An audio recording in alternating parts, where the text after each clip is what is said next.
He left her on her deathbed without a word. 5 years later, he saw her again, with 3 little girls who had his eyes. The sterile smell of antiseptic hung heavy in the air, mixing with the low hum of hospital machines. Sarah lay in the narrow bed, her skin pale, her once vibrant hair damp against her forehead. Her brown eyes, dimmed by weeks of illness, still held that glimmer of defiance he remembered, but it was fading fast. Michael Harrison stood by the doorway, his tall frame almost blocking the pale light from the hallway.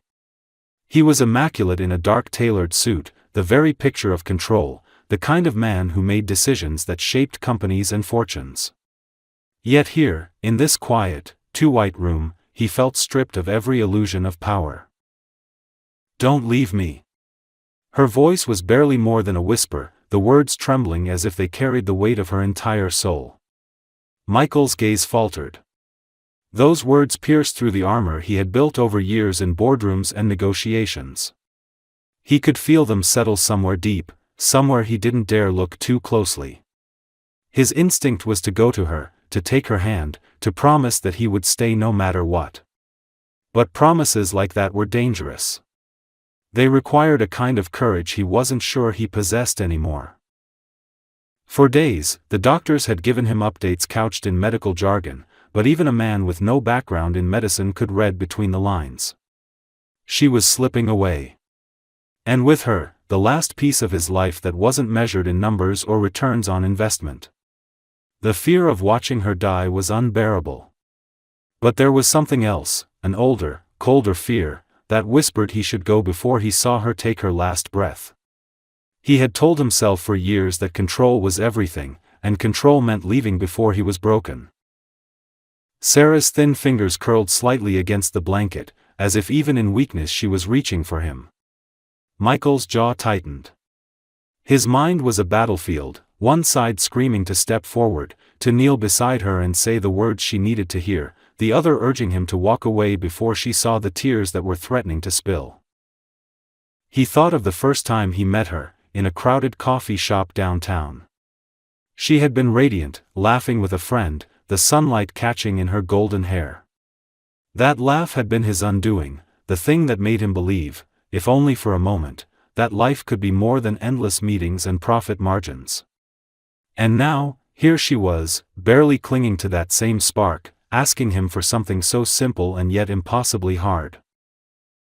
His hand twitched at his side, aching to bridge the space between them. But instead, he turned slightly toward the door. The sound of his polished shoes against the floor seemed too loud in the quiet room. Sarah's breathing hitched, and though she didn't call out again, he could feel her eyes on him, heavy with 1,000 unspoken questions. Without a word, Michael stepped into the hallway. The door closed softly behind him, but the echo of her voice, fragile, pleading, followed him down the corridor, embedding itself into the deepest part of him. And though he didn't know it yet, that moment, that choice, would haunt every step he took for the next 5 years. The city was dressed in its autumn colors, the kind of evening where New York seemed to hum with a quiet, unhurried rhythm. The air carried that crisp bite that hinted winter was not far away, and leaves skittered across the sidewalks in bursts of gold and rust. Michael had no reason to be walking through the park that night. He had just left a dinner meeting with potential investors, but instead of calling his driver, he told him to wait and set out on foot, hoping that the cool air might clear his head. Years in boardrooms and high-rise offices had left him with a constant undercurrent of restlessness, a sense that something essential was missing, though he had stopped trying to name it. The park was mostly empty, save for a few joggers and an old man feeding pigeons. The glow of the street lamps cast long shadows over the pathways, and for the first time in days, Michael allowed himself to breathe without thinking about deadlines or stock prices. Then, through the muted rustle of leaves, he heard it, a light, lilting laugh. It was the kind of sound that did not belong to the cold, hurried city, a sound that pulled at something deep in his memory. He slowed his steps, scanning the benches scattered along the path. That was when he saw her. She was sitting on a worn wooden bench, her golden hair spilling in soft waves over her shoulders, catching the light in a way that made it look almost unreal. Beside her, 3 little girls tumbled and clambered around in mismatched sweaters, their voices overlapping in high, excited chatter. They were clearly sisters, almost impossible to tell apart, each with the same chestnut brown hair and warm brown eyes. Something in those eyes made his pulse stutter. They were not just familiar, they were his. Sarah had changed, but not in the way he expected. There were faint lines near her eyes that hadn't been there before, and the sort of calm about her that came from surviving storms no one else could fully understand. She looked healthier than the last time he saw her, stronger, but also distant, like someone who had learned to keep her own counsel. She was laughing at something one of the girls had said, her hand gently brushing a curl from the child's forehead. The scene was so ordinary, so heartbreakingly alive, that Michael found himself rooted to the spot, unable to decide whether to step forward or disappear before she noticed him. He thought he could stand there unseen, but then one of the girls turned her head. Her eyes locked on his, and she froze, her mouth curling into a curious half-smile before she tugged on her sister's sleeve. Within seconds, all 3 were looking straight at him. Instead of shying away, they began waving, small, eager movements that made his chest ache in ways he wasn't prepared for. Sarah followed their gaze, and when her eyes found him, the world seemed to hold its breath. There was no gasp, no theatrical drop of whatever she was holding, just a steady, unreadable stare. She rose from the bench, gathering the girls close to her, and began walking toward him. Michael's hands curled into fists in his pockets to keep them from trembling. His heart was pounding, though he told himself it was just the surprise of the moment, not the flood of emotions breaking through barriers he thought were permanent. When she stopped a few steps away, there was a pause, like neither of them was sure which part of the past they were allowed to touch. The girls clung to her legs but kept their eyes on him, their expressions a mixture of curiosity and something he couldn't quite name. "Michael," she said at last, her voice even but carrying an undercurrent he couldn't decipher. "We need to talk." In that moment, with the street lamp casting them in a halo of pale gold and the sound of the city muffled into the background, he realized that whatever life he thought he had built for himself over the last 5 years was about to change in ways he couldn't control. The space between them felt both impossibly small and unbearably vast. Michael stood frozen, his breath catching in his throat as Sarah's brown eyes held his. They were exactly as he remembered, steady, unflinching, but now carrying something he had never seen in them before, a depth shaped by years he hadn't been part of. The park seemed to blur around them, the sound of traffic dimming to a distant hum, as though the city itself had stepped back to give them this moment. He could feel the pulse of his heartbeat in his temples, an insistent rhythm that reminded him of the last time they had looked at each other, 5 years ago, in a hospital room where he had chosen the door over the chair beside her bed. The girls stayed close to her, their small hands clutching the fabric of her coat. Every so often one of them would glance up at Sarah and then back at him, their faces open and curious, unaware of the weight pressing down on the air between the 2 adults. He wondered if Sarah had told them anything about him, if they even knew his name, or if to them he was just a stranger who happened to have their eyes. That thought hit him harder than he expected, sending a jolt of something sharp and cold through his chest. She stopped just a few feet away, her expression carefully composed, though there was a flicker of something, pain, maybe, or hesitation, that crossed her face before she masked it again. Michael realized he had no idea what to say, and that in itself was terrifying. He had built a life on knowing exactly the right words, on controlling conversations, bending them to his advantage, but now, staring at her, his mind was a blank sheet. All he could think of were the moments he had missed, the sound of those girls' first words, their first steps, the bedtime stories he had never read. Sarah broke the silence first. "We need to talk." Her voice was calm, but the way she gripped the hand of the smallest girl betrayed a tension in her that mirrored his own. She didn't say hello, didn't ask how he'd been, and he couldn't blame her. There were 5 years of absence between them, and no pleasantry could bridge that gap. He nodded, but his body wouldn't move. The urge to explain himself battled with the knowledge that no explanation could erase what had happened. He had walked away when she had needed him most, and whether it had been out of fear, cowardice, or some misguided sense of self-preservation, the result was the same: he had abandoned her. And now here she was, not alone, but with 3 living, breathing reminders of what his absence had cost.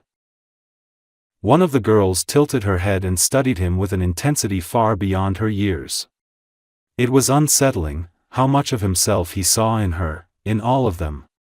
He wanted to kneel down, to introduce himself, to ask their names, but the presence of Sarah standing between them was an unspoken barrier he dared not cross yet. The girls might have been curious, but Sarah's gaze warned him that this was not the time for easy introductions. The wind picked up, scattering a few brittle leaves across the path. Michael noticed how Sarah's hair lifted with the breeze, the golden strands catching the lamplight. It struck him, suddenly and with an almost physical force, how beautiful she still was, but in a different way than before. She had been radiant when they first met, full of light and possibility, but now there was a strength in her beauty, something forged from hardship. He had no doubt that she could turn and walk away from him right now without looking back, and that possibility twisted in his gut more than he wanted to admit. He took a step forward, and though she didn't retreat, she didn't soften either. It was a silent acknowledgement that whatever conversation they were about to have would not be simple, and it would not be kind. He knew he had to listen before he spoke, but the question burned in his mind, unrelenting: did she want him here, or was she only approaching because the past had cornered her into this encounter? In that suspended moment, Michael understood something he had never allowed himself to see before: there was no script for this, no carefully managed outcome. This was not a boardroom negotiation or a strategic merger. This was raw, human, and entirely outside his control. And as Sarah's eyes stayed locked on his, he realized that whatever came next, it would demand more courage from him than anything he had faced in his life. They sat across from each other in a small cafe tucked into the corner of a quiet street, a place where the dim lighting and the low murmur of conversation seemed to create a protective shell around them. Michael had suggested somewhere neutral, away from the curious stares of the park, and Sarah had agreed with a silent nod. The girls were at a table nearby, coloring on paper placemats with a jar of crayons, their soft voices a distant hum under the heavy silence that had settled between the 2 adults. The air smelled faintly of coffee and cinnamon, but to Michael, it carried an edge of tension sharp enough to taste. Sarah sat with her back straight, her golden hair pulled loosely over one shoulder. She didn't rush to speak, and that unhurried composure made him feel more unsteady than if she had shouted the moment they sat down. Her eyes held his for a long moment before she finally began, her voice steady but carrying the weight of years. She told him that after he left the hospital, something had changed. A donor had been found at the last possible moment, a chance she hadn't dared to hope for. The surgery had been grueling, the recovery slow, but she had survived. And through all of it, she had been carrying his children. Michael felt the air leave his lungs, though he forced himself not to interrupt. She told him how she had written to him, letters, emails, messages sent through mutual contacts. At first, she had believed he was simply too wrapped up in his work to respond, but as the weeks stretched into months, and then years, the truth became impossible to ignore. Those messages had never reached him. It wasn't an accident. His secretary, a man he had trusted for over a decade, had intercepted them, believing, or deciding, that Michael's life would be better without the burden of a sick woman and 3 babies. He had told Sarah once, in a moment of bitter cruelty, that Michael was already moving on. Each word felt like a blow, but Michael sat perfectly still, his fingers tightening around the coffee cup until his knuckles whitened. He remembered that secretary, how he had always been protective of Michael's time, how he had quietly discouraged personal distractions. At the time, Michael had thought it was loyalty. Now, he saw it for what it truly was: manipulation. And the worst part was knowing that even if the letters had reached him, he could not say with certainty what he would have done. He had walked away before. Sarah's gaze did not waver, though there was a flicker of emotion, anger, sadness, maybe both, that passed through her features. She spoke of the nights she had been too weak to hold all 3 babies at once, of the mornings she had wondered if she would have the strength to make it through the day. Friends had helped when they could, but most drifted away, their lives too full to carry someone else's burdens. She had learned to do it alone, and in doing so, she had built a life without him. When she finished, she leaned back in her chair, studying him as if waiting to see what he would do with the truth. Michael's mind was a storm, fragments of memory colliding with the image of the girls at the next table, their little heads bent over drawings, oblivious to the gravity of the conversation shaping their future. He felt shame, raw and suffocating, for the years he had missed, for the choices he had made, and for the way his absence had hardened her. But woven into that shame was something else, something fierce and unyielding, the certainty that he could not, would not, walk away again. Still, the words stuck in his throat. He wanted to apologize, to explain, to promise that things would be different, but he could see in her eyes that empty promises would mean nothing to her now. She needed proof, not poetry. And as much as he hated to admit it, she was right to demand it. So he simply said, his voice low but unwavering, "I didn't know. But now I do." Sarah gave a small, almost imperceptible nod, as if acknowledging the statement without granting it forgiveness. For now, that was all there was between them, the truth laid bare, and the unspoken question of whether it was already too late to bridge the years that had been stolen. Michael left the cafe with the kind of silence that pressed down on his shoulders like a physical weight. The conversation had carved deep lines into him, lines that no amount of wealth or influence could smooth out. He walked through the streets in a daze, hearing only fragments of the city around him, snatches of laughter, the distant wail of a siren, the metallic rattle of the subway far below, but none of it seemed entirely real. All he could see, over and over, was the look in Sarah's eyes when she had finished telling her story. There had been no plea for sympathy, no attempt to sway him with guilt, just a clear, unwavering statement of what had happened and who she had become without him. That composure made his absence feel even more brutal, because it showed him that she had survived him as much as she had survived her illness. For the first time in years, Michael found himself unable to bury the past under meetings, deadlines, and acquisitions. The image of his daughters, sitting together with their crayons, completely unaware of how close he had been to never knowing they existed, kept intruding like an ache he couldn't shake. He imagined them growing up thinking their father didn't want them, and the thought left him sick to his stomach. He had spent his life believing that control meant walking away from anything that might weaken him, but now he saw the truth, walking away had only left him hollow. Over the following days, he wrestled with the question Sarah had asked in the cafe. Did he want them back because he truly loved them, or was this just guilt pulling him towards something he had already abandoned once? The honesty of the question gnawed at him. He knew guilt was part of it, how could it not be, but there was something deeper, something that felt almost like panic at the thought of letting them slip through his fingers again.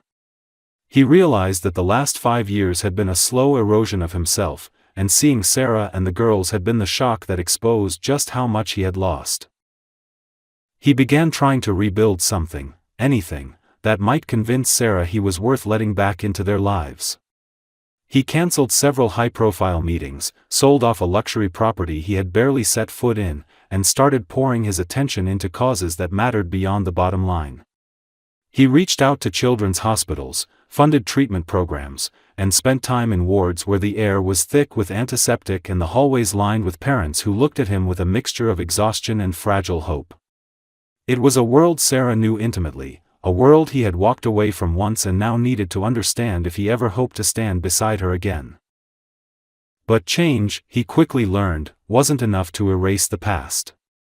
Every time he saw Sarah, there was still that guarded look in her eyes, as if she was measuring whether his presence would be a gift or a disruption. She let him spend time with the girls in small increments, an hour in the park, a trip to a bookstore where they picked out storybooks, afternoons spent building towers out of mismatched blocks.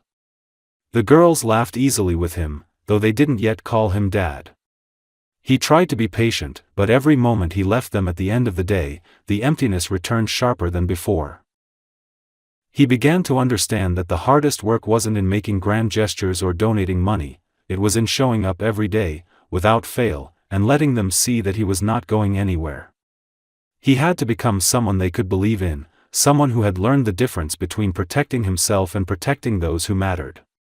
And though he didn't say it out loud, Michael knew that this was the truest battle of his life, one he could not afford to lose, because if he did, there would be no second chance. It happened on a Wednesday, one of those days that began with a quiet rhythm and seemed almost too ordinary to carry disaster. Michael had spent the morning with the girls, taking them to a small science museum where they darted from exhibit to exhibit, their curiosity a force that pulled him along. Sarah had been there too, watching from a few steps behind as he knelt beside the girls to explain how the planets spun or why magnets clung together.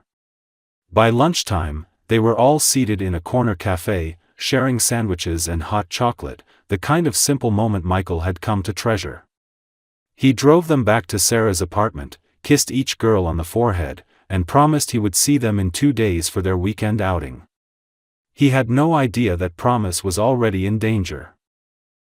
Late that afternoon, his phone rang while he was in his office reviewing a report for the foundation he had started. He almost ignored it, thinking it was a routine call from his assistant, but the voice on the other end made the world around him tilt. It was Sarah, but her words were jagged, broken apart by panic. The girls were gone. She had been in the kitchen making dinner when the apartment suddenly fell too quiet. She checked their room, the bathroom, even the hallway, calling their names with a rising edge of fear. Then she saw the open front door and the note on the floor. Michael left his office without telling anyone where he was going, his driver barely keeping up as he barked for him to get to Sarah's as fast as possible. She was standing in the doorway when he arrived, pale and shaking, the crumpled note in her hand. It was short, almost casual in its cruelty. "We have them. You know what we want. Do not involve the police." The demand was for money, but not an amount that made sense. It wasn't a random figure, it was a number that matched the remaining sum in one of his private accounts, one that only a handful of people could possibly know about. That was when the cold recognition sank in, this wasn't a stranger's work. The next hours were a blur of hushed arguments and frantic phone calls. Sarah wanted to call the police immediately, but Michael, his mind moving in sharp, deliberate lines, knew that the wrong move could put the girls in more danger. He promised her, with a force in his voice she hadn't heard before, that he would bring them back. As soon as she saw the determination in his eyes, she stopped arguing, though the fear didn't leave her face. Michael reached out to a handful of trusted contacts, people who owed him favors from years past, men and women who could find information without leaving an official trail. It didn't take long for the first piece of the puzzle to appear. Someone had seen a dark van parked near Sarah's building earlier that day, the same van spotted leaving a warehouse district on the far side of the city. There was no plate number, but the description of the driver was enough to set Michael's jaw tight, a tall man with thinning hair and an expensive coat, someone who didn't belong in that part of town. By nightfall, his suspicions hardened into certainty. The man behind this was his former secretary, the same one who had stolen 5 years of his life with Sarah and the girls. It made a brutal kind of sense. The ransom was not about the money alone, it was about control, about punishing Michael for firing him and exposing his betrayal. Michael realized this wasn't going to end with a simple exchange. This man wanted to humiliate him, to prove that Michael's power meant nothing when the things he loved were on the line. The next morning, another message came. It gave him an address and a time, along with a warning: come alone, bring the money, and do not call for help. Michael didn't hesitate. He gathered the exact sum, every bill stacked and counted, and put it into a duffel bag. He didn't tell Sarah the details until he was already on his way, partly to protect her and partly because he knew she would insist on coming. In his mind, this was his responsibility, his fight. As the car wound through the city streets, Michael's thoughts were razor sharp, cutting away everything but the single goal of bringing the girls home. He knew there was a risk he wouldn't walk away from this, but the idea of living another day without them was worse. He had walked away from Sarah once and lived with the emptiness it left behind. This time, he would walk toward the danger, no matter what it cost. When the driver stopped at the edge of the address given, Michael stepped out into the dim light of a deserted industrial block, the weight of the duffel heavy in his hand and the knowledge in his chest that he was about to face the man who had stolen far more than money from him. The warehouse loomed like a shadow against the dim evening sky, its corrugated metal walls streaked with rust and graffiti. Michael's footsteps echoed across the cracked pavement as he approached the single side door, the duffel bag heavy in his grip. Every sound seemed sharper here, the low buzz of a flickering street lamp, the distant drip of water somewhere in the darkness. He could feel his pulse pounding in his neck, but his mind was locked onto one thought: the girls were inside, and nothing else mattered. He pushed the door open and stepped into the gloom. The air was stale, thick with the scent of dust and oil, and the faint hum of machinery somewhere deeper in the building added to the sense of unease. A figure emerged from the shadows near the center of the wide, empty space. The tall, thinning hair, the self-satisfied smirk, Michael knew him instantly. His former secretary looked older, but there was a sharpness in his eyes that hadn't dulled in the years since they last stood face to face. He greeted Michael with a mocking tone, as if they were old friends meeting for coffee, not adversaries in the middle of a nightmare. The man gestured to a corner, and Michael's eyes followed. There, huddled together on the floor, were the three girls. Their wrists were bound with zip ties, but they were unharmed, though their eyes were wide with fear. Seeing them like that ignited something hot and primal inside him, a fury that pushed aside every trace of fear. The secretary began talking, his words dripping with venom, recounting how Michael had destroyed his career, stolen his sense of importance, humiliated him. He claimed this was justice, that taking the girls was the only way to make Michael understand what it felt like to lose everything. Michael listened, but only enough to keep the man's attention focused on him. Every instinct in him was assessing distance, movement, and opportunity. The duffel bag was still in his hand, and he let it drop to the ground with a heavy thud, the sound echoing through the warehouse. The secretary glanced down for just a fraction of a second, and Michael moved. He closed the gap between them with a speed that caught the other man off guard, shoving him hard enough to send him stumbling backward. They crashed into a stack of old wooden pallets, the splintering wood filling the air with sharp cracks. The secretary fought back, his hands clawing at Michael's coat, his knee driving upward in a desperate attempt to break free. Michael didn't stop.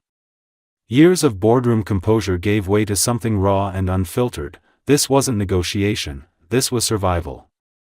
His fists connected with the other man's jaw, then his ribs, each strike fueled by the image of his daughters tied and terrified just a few feet away. But the fight didn't go one way for long. The secretary pulled a knife from his coat, the blade catching the dim light. Michael reacted on instinct, grabbing his wrist and twisting, but not before the knife slashed across his side in a burst of pain that nearly dropped him to his knees. The warmth of blood began to spread under his shirt, but the sight of the weapon clattering to the floor gave him the push he needed. With a final surge, he shoved the man backward, his head striking the concrete with a sickening sound. Breathing hard, Michael didn't waste another second. He crossed to the girls, his hands fumbling as he pulled at the zip ties, ignoring the sting in his side. One by one, their small wrists came free, and the moment they could move, they threw themselves into his arms, clinging to him with a desperation that broke whatever was left of his restraint. He whispered to them, telling them it was over, that he had them, that no one was going to hurt them again. From behind, there was a groan, the sound of the secretary trying to push himself up. Michael turned, his body blocking the girls, and fixed him with a look that made the man freeze in place. Sirens wailed faintly in the distance. Sarah must have called the police after all, or maybe one of his contacts had tipped them off. Within minutes, the flashing lights painted the walls, and officers poured inside. They took the secretary away in handcuffs, his threats trailing off into the night. As paramedics checked his wound and wrapped his side, Michael kept the girls close, his arms refusing to let go. He could feel their small hands gripping his shirt, their breathing slowly returning to something steadier. In that moment, the pain in his body barely registered compared to the rush of knowing they were safe. The fear and fury of the last hours settled into something quieter but no less powerful, a certainty that he would never again stand by and let someone else decide the course of their lives. Whatever it took, however much it cost him, he would keep them safe from this day forward. And deep down, he understood that this was the night everything truly changed, not just for him, but for all of them. The hospital room was quiet except for the steady beep of the heart monitor and the low hum of the heating vent. Michael opened his eyes slowly, the sterile white ceiling coming into focus before the rest of the room did. The pain in his side was sharp but dulled by medication, a reminder of the knife that had come far too close to ending everything. He shifted slightly and felt the weight of a hand wrapped gently around his own. Turning his head, he saw Sarah sitting beside the bed, her hair loose over her shoulders, her face pale but steady. She didn't look away when their eyes met, and for the first time since the night in the park, there was no visible barrier between them. There was no accusation in her gaze, only a quiet exhaustion and something softer beneath it. On the couch near the window, the three girls were curled up together under a thin hospital blanket, their breathing slow and even in sleep. Their hair was tangled from the chaos of the night before, but their faces were peaceful now, free of the fear that had gripped them in the warehouse. Seeing them like that filled Michael with a relief so intense it almost hurt, as if his body couldn't quite hold the force of it. He thought of how easily it could have ended differently, how close he had come to never seeing them again, and the knowledge settled heavily in his chest. Sarah's fingers tightened slightly around his, and he could see in her expression that she was weighing what to say. When she finally spoke, her voice was low but certain. She told him that what he had done, the risk he had taken, the pain he had endured, had not gone unnoticed. She wasn't thanking him for being a hero, because in her eyes this wasn't about heroics. It was about showing up when it mattered, about putting himself between danger and the people he claimed to love. She said she had needed to see that he could do more than make promises, that he could act without hesitation when it counted. Last night had been her answer. Michael listened, his throat tight, and told her he couldn't change the years he had lost, couldn't erase the pain he had caused by walking away.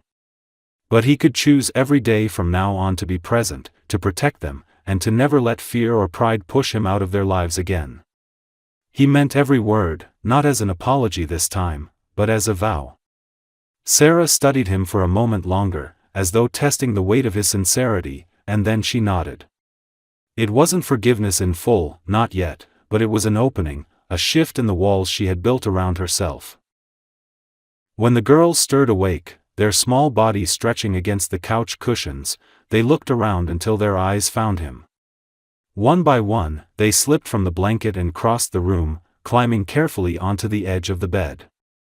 They pressed against his side, careful of the bandages, their warmth seeping into him. Michael held them close, feeling the uneven rhythm of their breathing as they settled again. For the first time, they didn't seem to be treating him as a visitor in their lives, but as someone who belonged there. The rest of the day passed slowly, with nurses coming and going, the girls drawing on scraps of paper while Sarah read through a worn paperback. Michael stayed quiet, not because he didn't have anything to say, but because he wanted to take in the rare, precious calm. Outside the window, the city moved on with its usual rush, unaware of the small room where everything had changed. He realized that his idea of wealth had been wrong all along. It wasn't in the numbers on a bank statement, or the properties he owned, or the deals he closed. It was in the people whose safety he would fight for without thinking twice, the people who made him feel that no matter how much he had failed, he could still be better. As evening came, Sarah reached for his hand again, not with hesitation this time, but with quiet certainty. The girls dozed against him, their soft breathing filling the space. Michael looked at all of them and knew that whatever challenges lay ahead, they would face them together. The thought didn't scare him anymore. It felt like the first real victory of his life. This story, at its core, isn't just about love lost and found, it's about the brutal cost of choices and the rare courage it takes to confront them. Michael's journey from calculated detachment to raw, selfless action is a reminder that redemption is never instant, it's earned in moments where fear is outweighed by the need to protect what truly matters. Sarah's guarded forgiveness feels honest, because real healing doesn't come wrapped in neat bows, it comes in small, steady steps toward trust. The ending may be hopeful, but it's the kind of hope that acknowledges the scars underneath, making it feel more powerful than any fairy tale resolution. In a way, the story leaves you wondering, was the happy ending the reunion itself, or the fact that he finally became the man he should have been all along?